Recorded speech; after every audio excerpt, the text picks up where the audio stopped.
तो दोस्तों कैसे आप सब, आई होप कि आप अच्छे होंगे।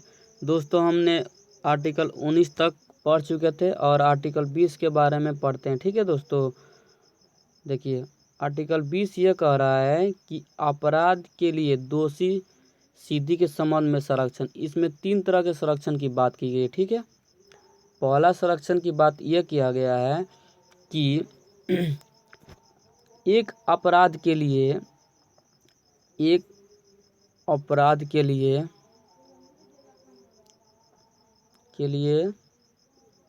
एक ही सज़ा का प्रावधान है।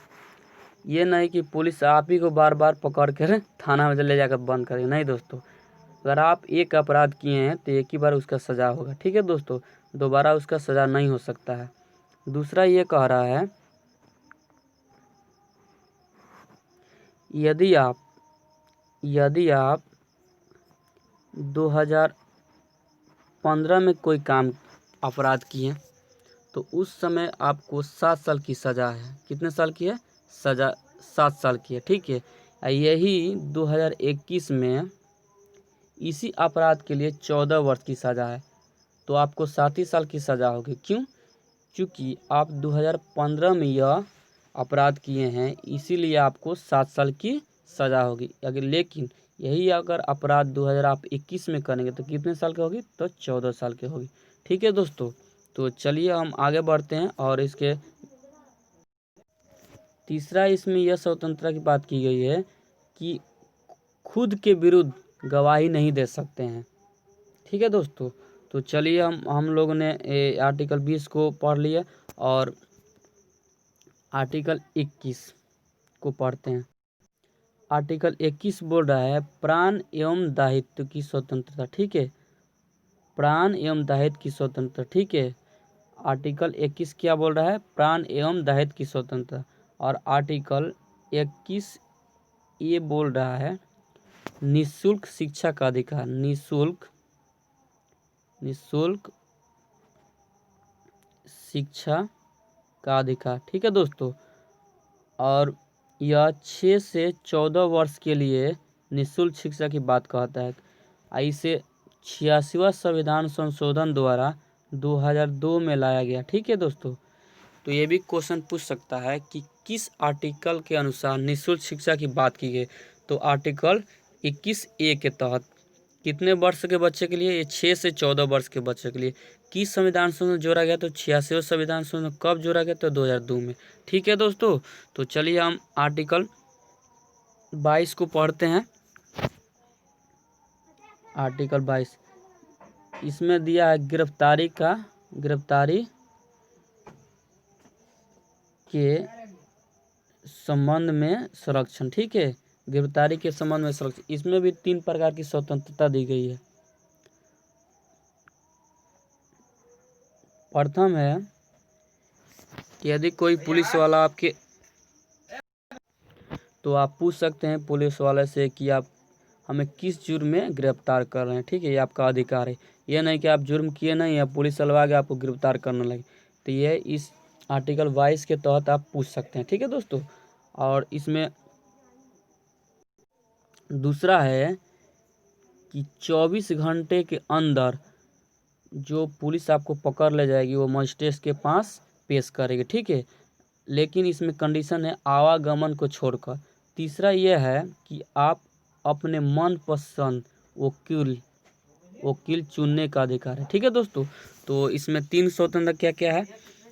तो यदि कोई पुलिस वाला आपके घर आते हैं, ठीक है, तो अगर गिरफ्तार करने के लिए बोलते हैं तो आप क्या बोलिए? आप किस जुर्म में गिरफ्तार कर रहे हैं। ठीक है, दूसरा ये है कि 24 घंटे के अंदर उसको मजिस्ट्रेट के पास पेश करना है। ठीक है, तीसरा है यह स्वतंत्रता है कि जिस व्यक्ति को आप गिरफ्तार करके लेंगे वो अपने मनपसंद वकील चुन सकता है। ठीक है दोस्तों, और देखिए, और 23 में आर्टिकल 23 दिया है कि मानव का व्यापार नहीं कर सकते हैं। मानव का व्यापार नहीं कर सकते हैं, बंधुआ मजदूरी नहीं कर सकते हैं, बंधुआ व्यापारी नहीं सकते हैं, मानव का खरीद बिक्री नहीं कर सकते। ये आर्टिकल आपको 23 माना करता है। ठीक है, और आर्टिकल 24 आर्टिकल 24 आपको 14 से कम उम्र के बच्चों को कारखाना में नहीं रख सकते हैं। ठीक है दोस्तों, कितना 14 से कम उम्र के बच्चों को कारखाना में नहीं रखते। इसका मतलब संविधान साफ साफ माना करता है कि यदि कोई बच्चा 14 वर्ष से कम उम्र का है तो आप कंपनी में कल कारखाने में नहीं रख सकते हैं। ठीक है दोस्तों, चलिए तो आगे बढ़ते हैं। धार्मिक स्वतंत्रता की धार्मिक स्वतंत्रता, ठीक है, ये किस आर्टिकल में है? तो आपका 25 से लेकर 28 तक है। ठीक है दोस्तों, 25 से लेकर 28 तक है। ठीक है, तो चलिए हम 25 को पढ़ते हैं। इसमें धर्म मनाने तथा उसका आचरण करने का अधिकार है। आर्टिकल 25 साफ साफ का अपने धर्म को मानिए, उसका आचरण कीजिए। देखिए, ये सिख लोग होते हैं जो पगड़ी बांध के चलते हैं, उनका ये आचरण है, इसलिए कोई भी पुलिस उनको रोकता नहीं है हेमलेट के लिए। ठीक है दोस्तों, 26 ये कहता है कि धार्मिक कार्यों की प्रबंधन की बात करता है। क्या? धार्मिक कार्यों की प्रबंधन, यानी इसका मतलब है कि 26 के अनुसार प्रत्येक धार्मिक संप्रदाय या उसके किसी भी अनुभाग को निम्नलिखित अधिकार प्राप्त हैं, यानी धार्मिक के मूर्त परियोजना के लिए संस्था की स्थापना करना, अपने धर्म के विषय को प्रबंधन की स्थापना करना। देख, जैसे जानते हैं कि ये जो मुस्लिम लोग होते हैं जो जेड इस्लामिया कॉलेज की स्थापना की, ये इसी आर्टिकल के अनुसार करते हैं। ठीक है दोस्तों, चलिए तो आगे बढ़ते हैं और पढ़ते हैं।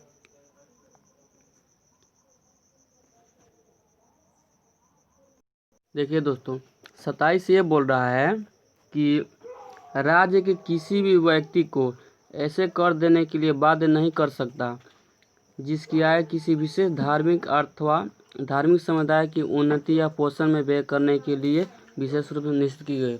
28 कहने का मतलब ये है कि राज्य किसी भी पैसा को खर्च नहीं करते जो किसी विशेष धर्म के लिए किया गया है। ठीक है दोस्तों, और 28 ये बोल रहा है इसके अनुसार स्कूल कॉलेज में धार्मिक शिक्षा नहीं दी जा सकती। ठीक है दोस्तों, चलिए दोस्तों, तो थैंक वॉच दिस वीडियो, और फिर मौलिक अधिकार को नेक्स्ट वीडियो में अगला पढ़ेंगे। ठीक है, और पूरा कंप्लीट कर लेंगे। दोस्तों, आपको वीडियो अच्छा लगा तो शेयर कीजिए, लाइक कीजिए और सब्सक्राइब कीजिए। ठीक है दोस्तों, चलिए।